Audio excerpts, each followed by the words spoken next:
Good morning, everyone, and welcome to Karma Summit India. My name is Shubhangi Kitchloo, and I'm the Associate Director for Growth at Goodera. I want to thank you for joining us during these turbulent times as we discuss a topic that is most certainly a passion of mine. Today's discussion touches upon one of the most exciting roles that companies can have in development, and that is of an enabler. Through CSR, our panelists have brought their expertise and vision for tech-enabled futures to social impact programs. But before I get carried away with the conversation, I would like to begin by introducing our panelists. We are joined today by Sakshi Mehta. Sakshi heads Sustainability and Corporate Responsibility at Ericsson India Global Services Private Limited. Sakshi, if you could briefly introduce yourself. Thank you, Shubhangi. Hello everyone, this is Sakshi here, and as Shubhangi said, I head Sustainability and Corporate Responsibility for Ericsson India Global Services.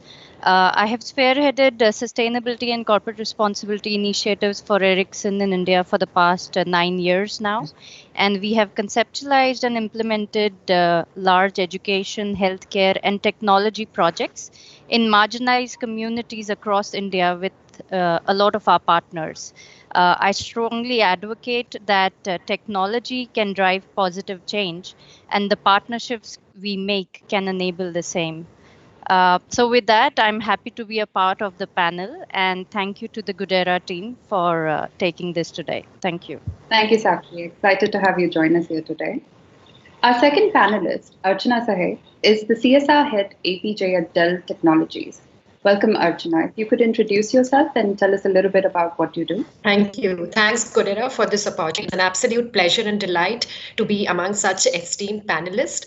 I head the corporate social responsibility for Asia Pacific Japan for Dell Technologies. We focus a lot around education, healthcare, and everything that we do, technology is at the core of it. Last year, we impacted more than 5 million lives because we truly believe that's only through technology the impact can be on scale. Our focus is also a lot on healthcare, and we're doing a large project with Tata Trust, which is also a pan-India program. This is pretty much in a very high bird's eye view as what we do, and really looking forward to this in a very interesting panel discussion. Thank you for having me. Delighted to have you with us, Archana, and eager to hear about the great work that has been doing. Finally, we are joined by Anurag Pratap, Vice President and Digital Inclusion and Sustainability Leader at Capgemini. Anurag, if you could take a moment to introduce yourself. Hi everyone, this is Anurag here. I work with Capgemini and manage the digital inclusion and sustainability work at Capgemini. Focus for us at Capgemini on the digital inclusion space primarily is to work in the area of education and skilling, with digital being the key enabler for us.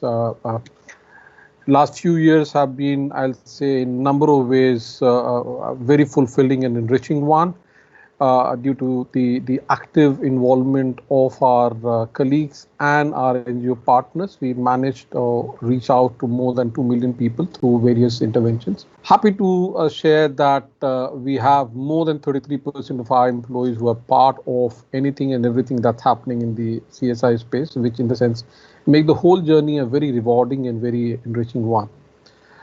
Happy to be here to join in with the very I'll say enriched panel in terms of the kind of experience that they have and the kind of work that they are doing.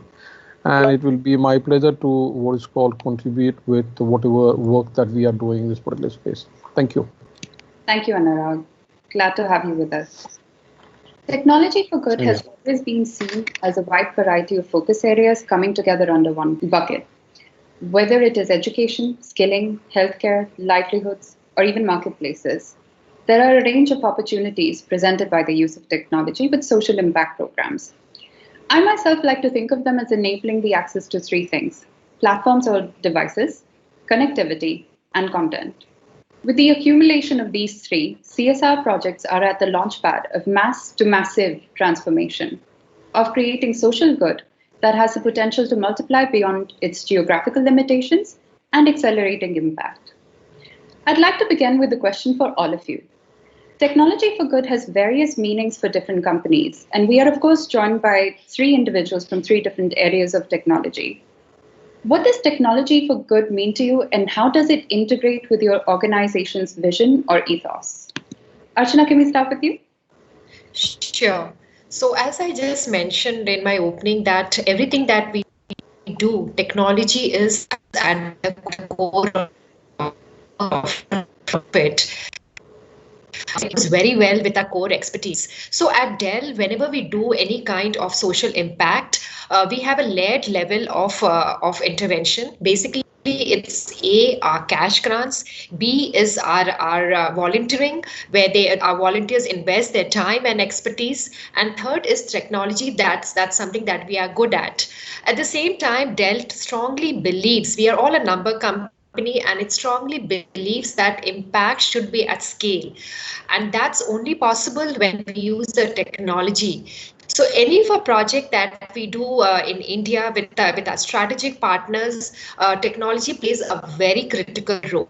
And therefore, when I mentioned that we impacted in lives last year, and this year it's close to 7, it's all happening because of technology. We are able to reach out to the remotest part of the country because that's where the need is. And again, thanks to technology, where we are able to play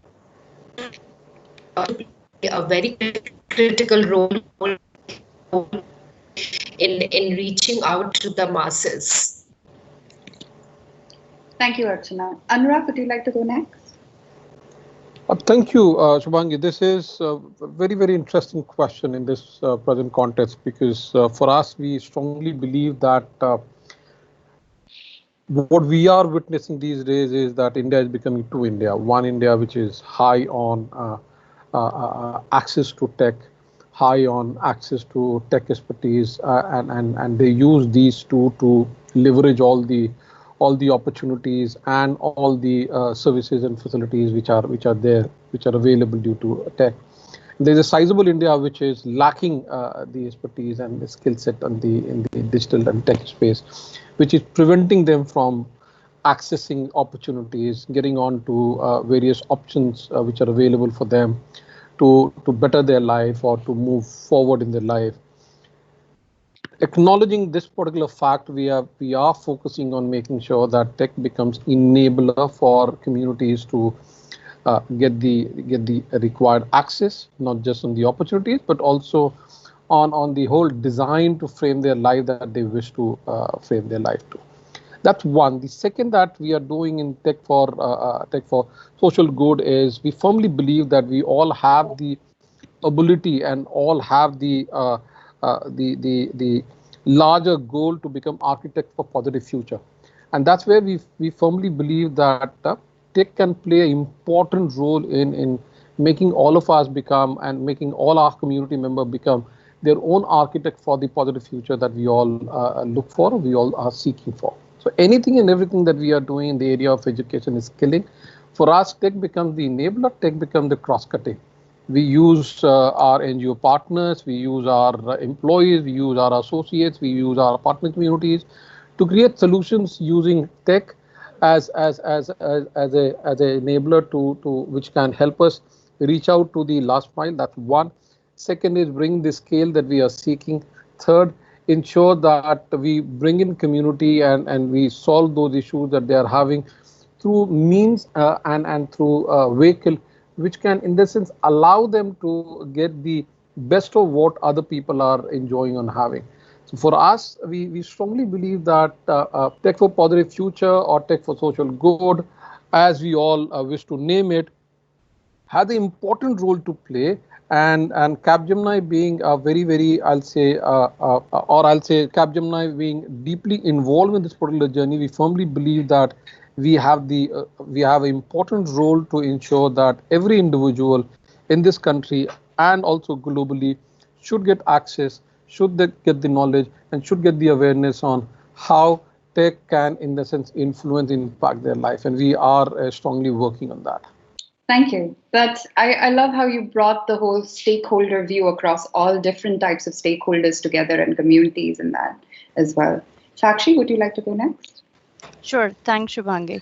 So, first of all, I'd just like to state that the term technology for good was actually coined by Ericsson. And so it really, gives me a lot of pride to seeing it being used across the world now. And, it's definitely embedded across the company's vision, the strategy. We all actually vouch to technology for good, as if I can say that.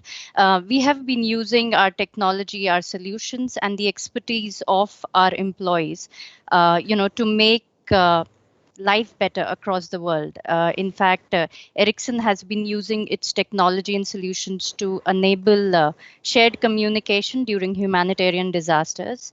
The Ericsson Response Initiative that we have plays a leading role in the UN Emergency Telecommunications Cluster, ensuring communication services to humanitarian partners, during emergencies. In fact, we have been a part of around 60 missions in 40 countries around the world, be it natural disasters like the Hurricane Maria, medical emergencies like Ebola, or the current COVID-19 pandemic. So what I'm trying to say is that we definitely emphasize the fact that technology can drive a positive change in communities. When we look at education, we have a flagship program known as Connect to Learn, which actually provides affordable and accessibility to resilient, communication and network for children in schools and teachers in remote parts of the world. And the project has been delivered and implemented with partners. And I feel the aspect of partnership draws this even better. So I can just sum up by saying that Ericsson strongly believes that ICT can play a great role in the realization of the UN Sustainable Development Goals over the next 15 years. Thank you, Sakshi. I think you brought home both the need for technology as an even basic right, but its integration into pretty much everything, whether it's disaster relief or anything else that we're looking at here today. I want to come back to you with another question. What are the perceived risks in tech for good programs? In other words, what are the greatest challenges that you think we need to overcome? Okay. I think over the years, and I will definitely agree with what Anurag said earlier. The challenges are very different across the world. But if I really have to summarize it, it will be accessibility to the right technology, affordable and resilient connectivity, and really the lack of access to technological resources for learning can be some of the greatest challenges, because when we look at accessibility to technology, and if I take the example of India, it gets really very difficult to implement technology enabled projects in remote parts of our country. It is majorly focused in the urban cities. When we look at affordable and resilient connectivity, because there is a lack of connectivity, there is also a lack of adaptability, as I can put it. So if you look at the implementation partners, that the NGOs that we work with, a lot of them are not ready to accept technology, to embrace technology in a way that could make a difference to the projects that they're delivering. And they're more comfortable with the usual conventional way of delivering these projects. And definitely, as I said, lack of knowledge and access to technological resources in the larger communities, in the marginalized communities, leads to a sort of an hindrance for them to actually embrace technology. So yeah, I think I can sum up this very briefly here for you.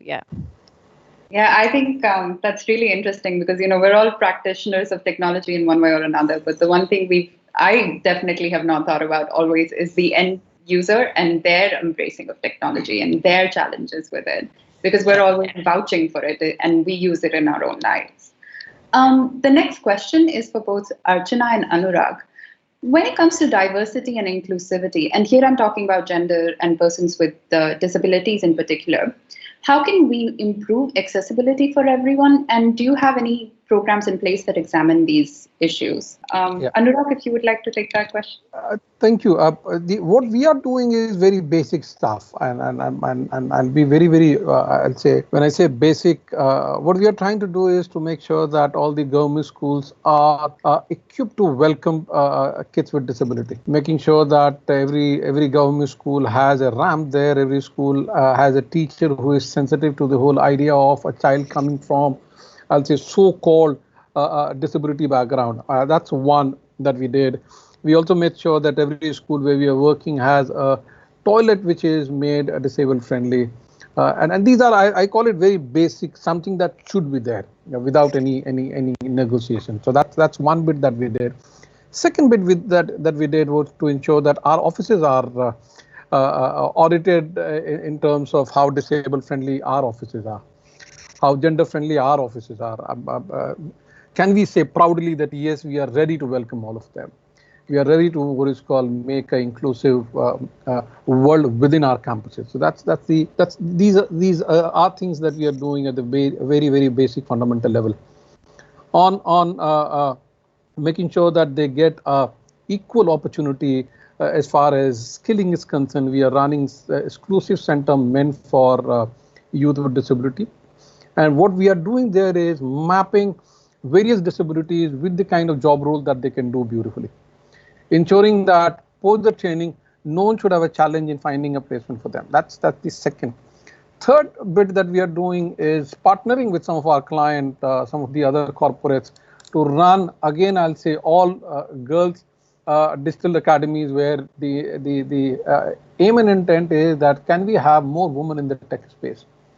Can we create more women who are ready to get into the jobs which are available in numbers in various IT companies? So there are skill academies that we are running which are focusing primarily on girls, primarily on digital and future skills, primarily on making sure that they are ready to join in there and join in there on their merit, join in there on their skill set that they are having, without bringing in any kind of other affiliation and identity there. Again, these are basic stuff. Fourth element that we are doing there is ensuring that girls at the beginning itself, they get exposure to coding, they get exposure to some of the basic tech that they should be should be provided to them, so that there's no feeling of getting overwhelmed by either the tabs or some of the subjects which are getting taught there.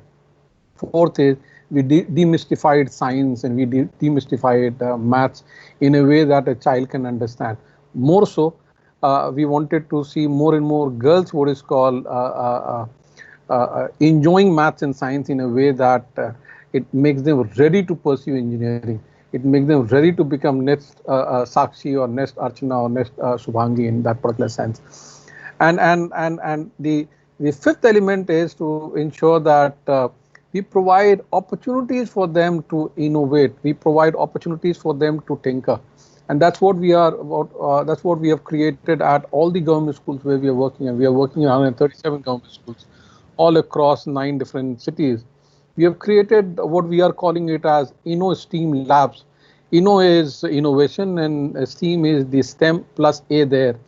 And the idea is that let girls play with robotics, let girls play with sensors, Arduinos, or Raspberries. They have enough. They had enough opportunity to play with Barbie dolls and other dolls. And can we bring in some of the stuff that other kids are doing and some of the stuff that boys are doing and having all the fun? Why can't these girls have all the fun there? And the whole intent is that can we have I'll say 2025 year when we can see more girls at engineering colleges? Can we have 2025 as a year where we have more girls joining I'll say Ericssons of the world or Dells of the world or Capgeminis of the world? Can we have, or even Gooderas of the world? Can we have more girls getting into tech space? Can we have more girls in the leadership position? And to achieve all these, we need to ensure that the supply line is intact. And we are working at the supply line to ensure that we get the system structure created at the basic fundamental level to ensure that they get all the facilities, all the hand holding, all the mentoring possible, so that they don't get so-called or they don't feel so-called becoming very overwhelmed of all these things which came at a flash to them. Yeah. That's really inspirational, actually. And I love the fact that you're taking the whole gendered approach to technology as well and looking at things from that lens as well. It's really inspirational to hear that. Let's move on to discuss the major challenge faced by everyone this year and its impact on CSR. Sakshi, COVID-19 has had a great impact on CSR projects and the CSR priorities of companies, with a great deal of funding going towards COVID relief. Given the scale of the pandemic, did you make any changes in your current CSR strategy? Yeah, I think that's a question everybody would answer as a yes, because, I think the world today is facing an unprecedented challenge, which is COVID-19. And so the CSR ecosystem was not something very different. So definitely, it is something which had a major impact. But I would say that at Ericsson, we were really very proactive when we were looking at our CSR strategies in the COVID times today. We were quick to understand that as an organization, we need to support the government in terms of partnerships that we have with the government to enable the government's efforts in fighting this pandemic across the world, and also support our implementation partners. How can we handhold them better? How can we provide the needed support to them to ensure that our programs are relevant in the times today? So as early as March this year in India, we made donations to the Prime Minister's Relief Fund. We've also made donations to the State Disaster Management Authority. So there's close to around 10 CR that we've totally supported the government's efforts directly with. When it comes to the projects that we were driving, we have an education initiative which is being implemented by Smile Foundation for us, wherein we are supporting 40 Ericsson learning centers to provide youth with the right skill set so that they can get employable tomorrow. But due to the lockdowns that came in place, definitely the centers were closed. So we were quick to strategize that how can we connect with these youth online remotely. And so what we did was we quickly connected through the various communication available options that we had to ensure that education would not stop for the kids. So we definitely got that up and running, during the lockdown phase itself. We structured that. Then we also realized that, there is a growing need for healthcare professionals, so basic healthcare professionals also, we need a number of them in our country right now to support the pandemic. So we made a change in the curriculum in these centers to ensure that the youth get trained as, basic general duty assistants that can then get jobs in hospitals, provide the sort of medical support needed, in times of COVID-19. We then have another program known as Smile on Wheels, which actually provides, which are actually mobile medical units that go into remote locations in the urban cities, providing access to basic healthcare needs for migrant workers. So we were quick to understand that with COVID-19, the need for healthcare was not a good to have; it was now a must to have. Right.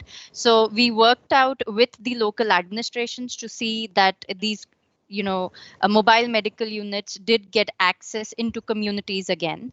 We also, started 2 COVID-19 medical mobile units. These are in Chennai and Pune, and they are run in collaboration with the local government to ensure testing for COVID-19, is accessible to people from marginalized communities as well.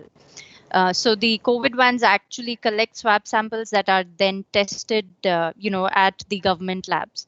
And, that's a project that we quickly took up. And as I said, so it is definitely how quick are you able to respond, and how proactively can you rework those strategies? We also have set up 2 telemedicine centers now, and we're trying to, through these telemedicine centers, providing affordable healthcare needs for communities again. Yeah. So pivoting programs and actually taking up something completely new in telemedicine. That's a really great initiative. Yeah. Anurag, I want to come to you and say that the need for technology was rapidly elevated by COVID. So how did you also reorient your programs to combat the issues? And were you able to move any of your programs online, implement them virtually? Move any of my program? I'll say all of them. The point is that we are in a situation where there is no feet on the street, and a strange world that we all are in, because we were taught once upon a time that to do social work you need to go physically close to the community, and now we are doing social work online. Everything is becoming online, so everything that we are doing today has become online, digital, and we are using various platforms to ensure that there is a continuity there. Agreeing to what Sakshi said, that since March, though initially we all thought, all the CSR practitioners thought that it's hardly a matter of month or so, and we all will be back, and we all will start delivering the same stuff that we were doing there. But COVID taught us that the world has changed, and world has changed permanently in a number of ways. So there is a new normal getting defined, redefined every now and then. And we are coming to a situation where there will be a hybrid model that we'll be getting in going forward. What we have done till now is adding to what Sakshi said, that we did COVID-related responses at various hospitals, municipal corporations. We worked with communities. We ensured that none of them go hungry. None of them feel really their dignity, their self-esteem should not get challenged just because they all are in this particular phase. So we ensure that groceries to cooked meal to any and every support is provided to people and families. We ensure that all the medical hospitals where we were working are equipped with PPEs, gloves, and masks, and sanitizers, and face shields, and plus. We also ensured that we created, or we provided 65 ICU beds at Mumbai. We did similar work at Bangalore with hospitals there. The whole idea was that let's strengthen the health delivery system. That was one. Second one, which we felt was unique, was to ensure that people who are in difficult circumstances, like women in sex work, HIV patients, cancer patients, people with disability who require, I'll say, regular therapies or medicines, and who are also at risk. The vulnerability is huge for them to go to hospitals to get the infection there. We ensure that we worked with outreach worker to ensure that they get the medicine, they get the nutrients at their home without venturing out. Chemos was difficult to be arranged at the home, but we made sure that they get connected with the doctors to get the advice on how best we can, what is called, manage and mitigate that particular challenge. So we did that particular thing on, and we worked with migrant workers, we worked with communities who were part and parcel of our normal CSR deliveries. But we also ensured that through our CSR interventions, none of the NGOs and their employees lost their job due to COVID. We ensured that irrespective of whether we are working or not, irrespective of whether we are running our project or not, every employee who is there on the role of any of the NGO with whom we are working, they should not lose their job. That's one. We also ensured that they get covered on their health insurance. We ensured that their health and safety should become important thing for us. And then we moved on the project. We ensured that all our I'd say issues are handled first, and then we moved to the normal delivery of our project. We made sure that school students where we were working with government schools, we realized that they do not have the luxury of our kids having a laptop or a tab in their hand, and they don't have a smartphone also in their name. And knowing this particular fact, we started creating community learning center at the slums itself, where these kids were coming to the schools, and provided them with computers, broadband connectivity, and gave them a flexibility of hours where they can come and access the online courses and content which is available there. So that's one that we did there, and we used that particular structure to run our STEM program. We use that particular structure to run our STEM competition, where 200 odd kids participated at the final level. The jury round was there. They presented their project, got the award, and everything was digital there. And imagine, these are government school kids who never got these opportunities to do that earlier. We moved our digital academies, which are skill academies, completely on digital. We created a Future Learn platform where content and curriculum were provided to our youth. The feedback that I'm getting from the field is that mobilization is better compared to the pre-COVID era, primarily because I'm getting youth from disability who were finding it difficult to move due to their locomotor disability to some of these centers, or even other disability to move to some of these centers to access the content on their smartphone or on the computers. Same is with the women. We launched some of the initiative in partnership with our business, where one of the initiative which got highlighted also in yesterday's Times of India, which is talking about Sakhi Drishtikon, where we are running a project where aim and intent is to mobilize girls who are in remote areas, provide them digital training, and make them also available to, some of them become available for Capgemini, and they get recruited by Capgemini. The remote working is helping us, what is called, reach out to those areas and those locations and those communities where getting people out from the home and work on business project was a bit difficult earlier. So COVID also gave us an opportunity. COVID gave us an opportunity to what is called reach to those areas and those people in those communities who were earlier was difficult to reach there. That's one. Second is, we also realized that it's not going to be the same when we start, what is called, the whole lockdown is over and we all start going to the communities and going to our offices. There will be few things which will change completely, and we need to, in the sense, embrace those changes very positively.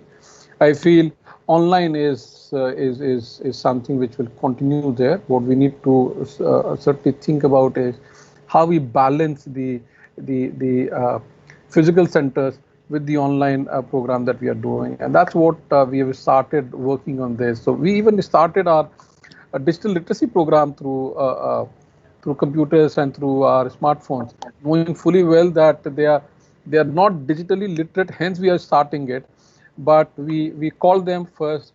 We educated them on how to go to the internet and how to access some of those things on phone first.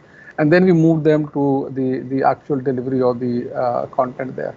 It's an interesting phase, and I always say that no feet on the street should not be any limitation. It's one of the opportunity there. That's really good to learn. I think we covered quite a lot there, and we will actually be coming back to some of that in the next section where we talk about the future. But before we move on to that, Archana, I wanted to actually look at the whole stakeholder perspective within Dell as well. So I want to understand here, how are employees contributing towards Tech for Good initiatives, and how do you empower them to do those? Sure. So, in terms of how people were getting involved and how the whole strategy changed, I think, we did pretty much what, Ericsson and Capgemini did. The only thing I feel that, that I really want to add and acknowledge is our ocean of volunteers, literally ocean of volunteers. We have more than 30,000 employees, have really played a very critical role, and more than 80% of our employees in India, they volunteer, and this is one of the largest in the world. So what is good is that, besides employees giving their time and expertise, which is invaluable, the company also gives the dollars, the dollars for doers, which is basically something like 150 USD per quarter. So our employees are playing a very critical role, because in this whole gamut that's happening now, and this is to stay for a long, we really don't know when the end is there. People are also playing a very critical role, our volunteers, in terms of connecting with the beneficiaries, more in terms of not only training them or mentoring or providing them education, but also for the mental health of it, because that's almost going to be another pandemic, because people have been locked down, they don't have so much of avenues. So I feel this is where the employees are playing a very critical role, the volunteers, where they are able to connect with the beneficiaries, they are able to ensure that the online education is on, and at the same time they're also able to add value in terms of the other aspects, the soft skills aspect, the mental related, and they're really giving them that window of opportunity where they're able to interact and share with them as how they are struggling. So I think this is where the Dell volunteers are playing a very critical role, and it really just amazes, because everywhere the CSR team is not more than one or two, or a handful, and it's so much that we have to achieve. So that's where I feel that the volunteers are literally the army, who plays a very critical role in terms of impacting, and that they are really the champions and the soldiers in it. Yeah. It's really good that you have your entire CSR programs, and then you have this whole other contingent of your volunteers who are really working towards integrating that and making it work for you as well. I want to now take a moment and look at, now that we've kind of understood some of the challenges and opportunities, look at what is our vision for the future of tech for good in India. So, Sakshi, do you think moving to virtual opportunities, as you've done so far, has it led you to consider the potential of creating self-learning modules or expanding your outreach by going completely virtual for any programs? Do you see an option there of magnifying your impact? Okay, so I think I would definitely agree that, moving to virtual opportunities has indeed opened many doors.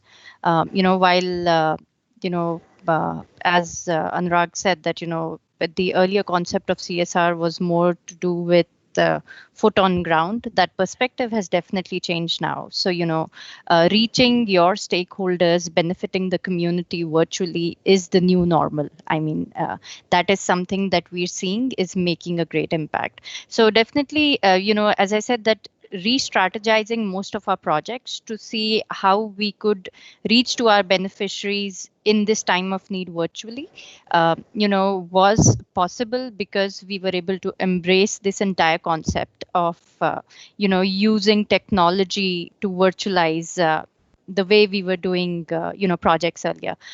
Also, when we look at, while the focus is only towards how we're benefiting the community, there is, I think I would also like to draw the fact to, how we have been taking care of the projects that we've been doing. So in a sense that, how do we look at site visits today? Earlier we used to go on foot on ground, to see what's really happening. How do you do that in the times today? So yes, virtually that is a possibility. It's not it's not something that we really thought proactively earlier, but I think it's much easier today with technology, the access to actually go and look at the projects, how are they being delivered, what is the impact that they're making virtually. That is possible. I think there is a lot of great content that is being created, and the fact that this content can now be accessed and used across various mediums is another aspect, which I think this entire virtual world has brought forward to us. So it's amazing, and I would agree with Archana. So employees bring a lot to this forward, and for Ericsson as well, employees joined in this aspect of volunteering virtually, and it's amazing to see that it's just not them them who want to connect with communities, beneficiaries on a one-on-one, probably to set up mentoring sessions or so, but they want to engage their families, their kids, their spouses, in these acts and see how can even they contribute to making a larger good. So yeah, I think we everyone has started the journey right now is what I can say. And definitely, there are going to be a lot of great examples that we come out get out from this right now. A lot of great learnings for us to see. And yeah, but it's amazing. It's really amazing of what can really happen now. Thank you. Anurag, I just want to understand from the kind of programs that you've done right now and how you've reoriented yourselves, what are the long-term strategies which need to be implemented to sustain all of these Tech for Good initiatives within the organization? Oh, interesting one, Shubhangi. Thank you for asking this. One is that this is, unfortunately, some of these are, some of this stuff that we are doing is uncharted one, in the sense that no one has done this earlier. We were never into a COVID kind of situation. We were never into a situation where we had a, what is called 9+ months of complete disconnect from physical disconnect from our communities. And going forward, and that's where what we felt that it's we need to go out and bring in a third party to look at how we can shape and reshape our CSR journey. So that's the first thing that we said that we need to do to ensure that we don't pick up stuff that we are comfortable with and we continue doing that particular thing, but can we, in the sense, validate it by a set of people who reach out to other stakeholder clients, corporates, and understand what is the real need and how best we can in the sense transform or change or create impact at the community level. So that's the first bit that we have done. The second bit that we have done to ensure that it's not, I'll say, ad hoc response that we are making, looking at the situation that we all are in right now, but these responses also lead to, or should and must lead to, I'll say, well concerted effort on how we can come out with a hybrid model of our responses. Because I'll be very honest to admit that we cannot do everything online. We cannot. There has to be, I'll say, a space where the online and the physical center need to combine together. I'll give you one example that I can't run Java courses on smartphone or on digital. I need these youth to come to the center and practice hard. That's one, and there are a number of such reasons why there's a need to come out with a hybrid one. There are a number of advantages of going hybrid. One is certainly what Archana shared earlier, that it will help us get the scale that is needed. It will also help us, I'll say, reduce the number of hours that we ask our youth to spend at the physical center. If I take it to the school also, it will help my kids to what is called go back and practice hard on, I'll say, on their smartphones of their parents. It will also help them to access content and information using various medium which is available digitally. And it requires, I'll say, a very well-defined strategy around this. We are in pursuit of that. We are working on to come out with a well-rounded strategy which will help us go forward. And we are talking to our NGO partners. We are having a very, very honest discussion with them to understand the pain points of going digital. And there are a number of pain points. I'll be very honest to admit that. We are also working with our clients, corporates, and various agencies of government to understand how this can, how Capgemini can become, I'll say, a great enabler in some of the work that they are doing at the social development level. And these will be, I'll say, articulated in the strategy that we hope to come by first week of January. I don't want to open up everything because the moment I share all these points related to strategy, I guess the surprises will be lost. So I want to surprise not just my I'll say the board members and my leaders, but also communities, because we are coming out with a very well-rounded, and we are talking to them, we are listening to them, and we are getting surprises every now and then because they are saying things that we never thought existed earlier. So we'll definitely have another discussion with you once the strategy is out. Exactly. Yeah, and People want to hear it. stay tuned as well. Stay tuned. Yeah. Yeah. Archana, I wanted to also then check with you as well. So, what are the long-term strategies that you think need to be implemented for Tech for Good as well? Yes. So what we feel is, and that's how we're working towards, is like, we can't achieve things in isolation. And at the same time, while, it's a very, it's something that people always talk about is in such panels is collaboration.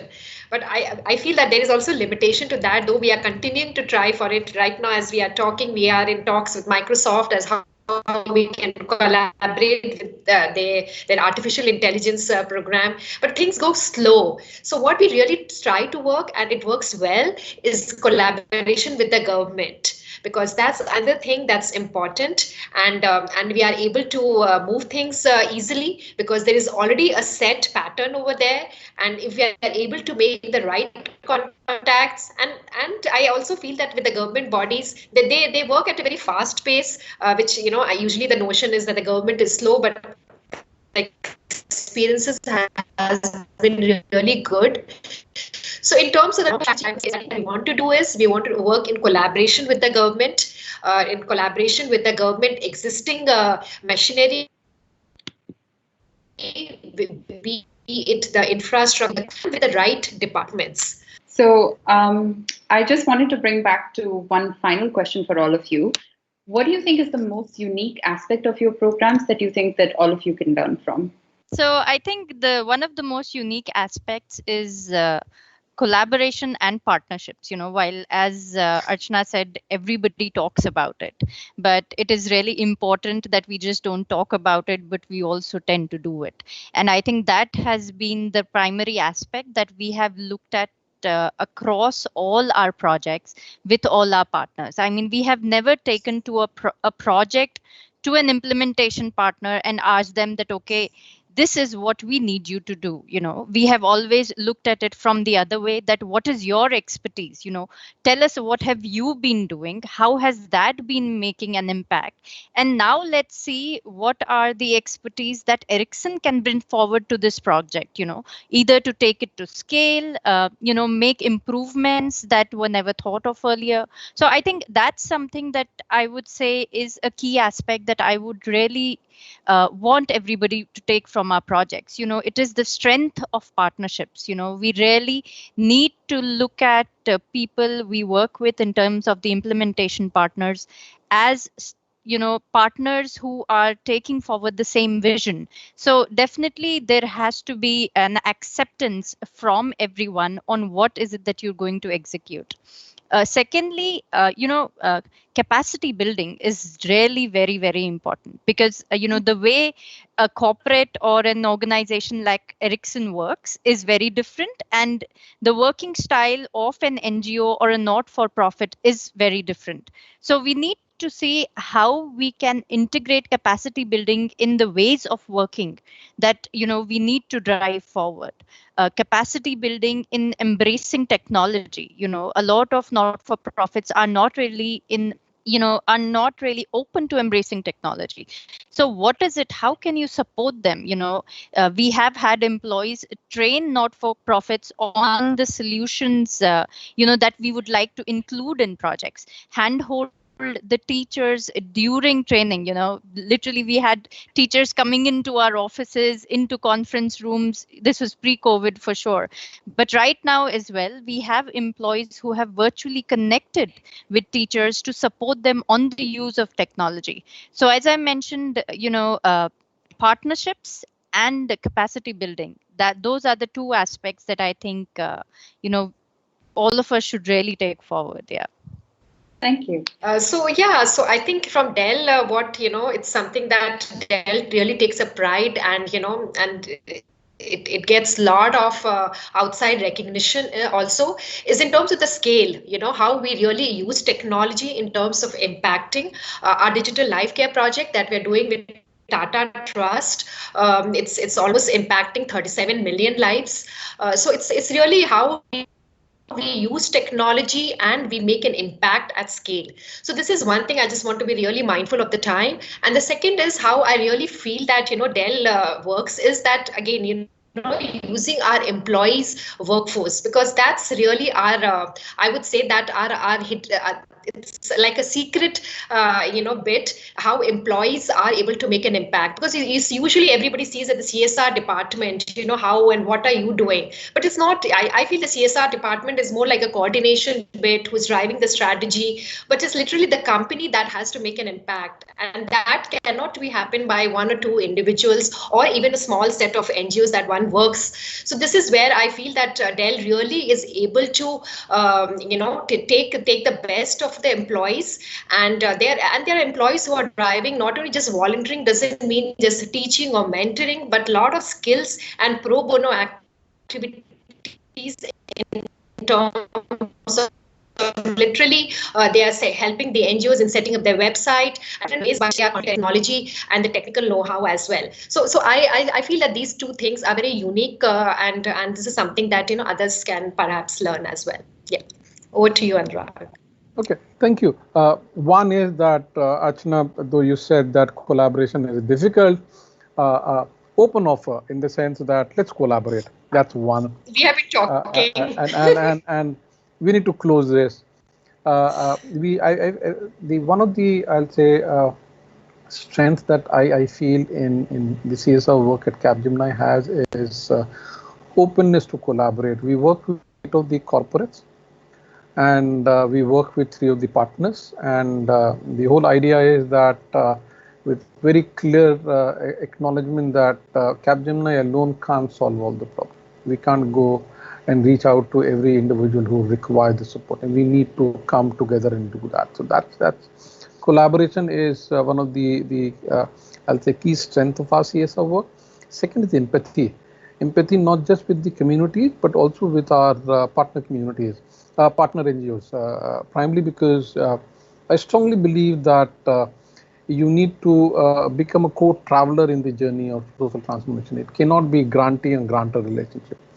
It has created havoc in this particular sector with some of the terminologies that people use, that who is the grantee, who is the grantor there. That's the, and I completely agree with Sakshi when she said that not reaching out to an NGO partner with your blueprint there and saying that, can you implement this?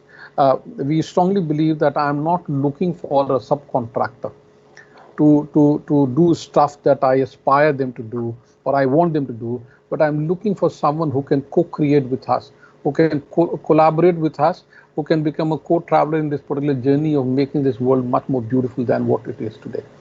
The third bit, which is I feel is relevant to the work that we are doing, again taking it from Archana, and that's one of the reasons why I requested both of you ladies to speak first, because you in a way provided me with the talking points. The work that we are doing with our employees, the passion that they are bringing in, and knowing fully well that CSR is not their day job. They have a day job which is very hectic, which brings them out, but the passion and conviction that they bring in to sharpen and the focus for CSR work and the delivery, and making sure that everyone's heart in the right place. That's something which is very humbling in so many ways. Having 33% of the total employee strength becoming actively involved, and when I'm saying this at this particular platform, where these numbers are managed by Goodera themselves, it's something which gives me a huge amount of pride when I look at these faces and these individuals who, in the sense, make sure that we remain humble. We keep our empathy to the core of what all we are doing, and we keep ourselves connected. COVID, no COVID, these three of the principles are will be something which will continue in future also, and we'll make sure that we reflect the aspiration and hope of millions of people who are looking at CSR to be something which will enable them to become master of their own destiny.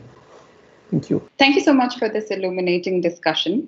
I believe we've had a look at a range of possibilities that could expand the ecosystem of tech for good and get other organizations interested in understanding how they can play a role in accelerating their impact through technology.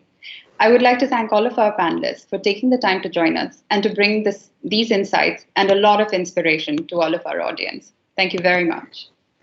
Thank you. Thank you, everyone. Thank you, Shubhangi. Bye. Thank you, everyone. Thank you, Shubhangi, Archana, Sakshi, everyone. Thank you. Thank you. Have a lovely day. Bye-bye.